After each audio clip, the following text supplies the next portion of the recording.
જો મિત્રો, જય શ્રી કૃષ્ણ. આજે હું તમને બતાવું છું મારી વહુના કારનામા. પણ હું કઈ કહેતી નથી તમને, ખાલી બતાવું છું. તમે જોજો. આજે જો આ કપડા હજી એમને એમ છે કાલના, એ સંકેલે નહીં. પણ હું કાંઈ આપણે બોલવાનું નહીં, ખાલી તમને કહું છું, જણાવું છું. જો આ છે લસણ. જો સવારના એમને એમ પડ્યા છે, અત્યારે 2 કલાકથી. પણ હું કઈ બોલું નહીં. આપણે બોલીને શું કરવું? તો તમે એક લાઈક જરૂરથી આપી દેશો. હા, આ કપડા વાસણ પડ્યા છે, પણ ઈ સાફ કરે નહીં. વાસણ પણ બહાર પડ્યા છે, અંદર પડ્યા છે, પણ હું કઈ આપણે બોલવું તો ન જોઈએ, એટલે હું બોલું નહીં. એક લાઈક જરૂરથી આપી દેજો.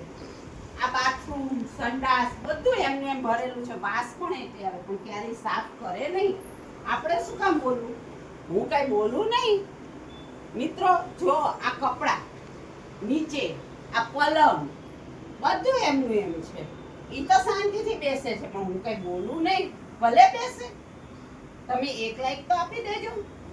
જો આ ઠાકોરજીને ત્યાં પડેલા છે દિવેલિયા, મંદિર પણ સાફ કરે નહીં. તમે એક લાઈક આપી દેજો. હું કઈ બોલું નહીં.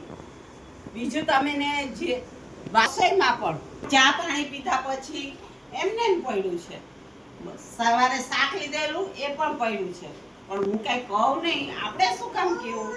તમે એક લાઈક જરૂરથી આપી દેજો. ફ્રીજમાં પણ વસ્તુ એમને એમ પડી છે, પણ હું કઈ કહું નહીં. આપણે શું કામ કેવું? એક લાઈક આપી દેજો. આ તો હસવાની વાત છે. બાકી હલો, જય શ્રી કૃષ્ણ મિત્રો. આ છે ને એ હસવા માટેની વાત હતી. મારા બહુ એવા નથી.